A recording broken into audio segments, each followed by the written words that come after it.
Kaunti ya Kiambu ni imwe ya kaunti iria ihutitio na njira nene ni thina wa wendia na uhuthiri wa njohi ngananie hamwe na ndawa cia KUREBIA, undu uria ucungireirie nginya ikuo cia andu na makiria mbeu njithi.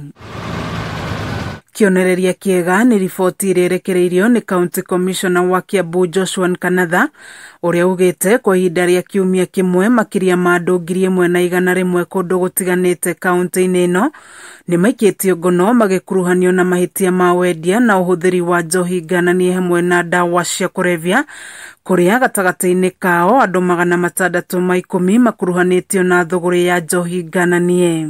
Tumeweza kunasa misokoto 3,139. Hiyo ni bangi peke yake. Illicit brews ile tumeweza kupata, mnaona hapa, na kuna ingine ile imebaki ambayo haijaletwa hapa, na ingine tumedestroy 610 cases. Hao ni wale watu tumeshika kwa hii kazi illicit brews wanahusika na tukapeleka kotini. Firigisheni neno andu angi 85 maikitio ngono magikuruhanio na mahitia ma kwendia irebu mugaru na watho, guku makiria ma mithogoto 3,000 ya bangi ikihithukio. Zile mabasi na operate bila nini idhini 85 tumeshika na kupeleka kotini. Wale watu wiki moja tumepata drunk and disorderly, hao ni watu 32. So in total tumepeleka watu 1,126 kotini katika ndani ya wiki moja. Ni kumana na uguo NKANATHA ugite ni mambikite weru bara ya kuhitana na ndamathia ino, guku agitariria mamwe ma moritu maria maratungana namo. Na watu kwanza ambao wameamua watafanya makosa liwavyo.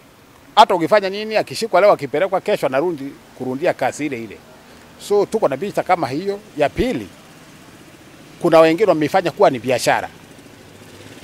They are making a living out of these illegal things. Na ya tatu, ile information kutoka kwa wananchi saa nyingine inakuwa sio accurate. Hiyo kuwasiliana kwetu inatusaidia sana. Na tena msahau kuna namba inaitwa Mulika Uhalifu. Namba yenyewe inajulikana na kila mtu na ningetaka nirudie. Ukituma text message 988 Mulika Uhalifu. Tukitumia hizo binu zote, wananchi wenyewe kule mashinani wanatuambia kwamba tuko na shinda hapa. Aria marekuruhania na thuguri ya njohi ngananie na ndawa cia KUREBIA kaunti-ini ino maruteirwo mukana uyu. Wale wanapika, wale wanauza ile second generation brews, wale watu wanatumia mandawa haramu na wale wanauza, tuko njiani tunakuja. Either waame Kiambu ama waache hiyo biashara. Kameme TV githie na mbere na gukuguriria maria maregariora kaunti-ini ya Kiambu, njitagwo Wanjiku.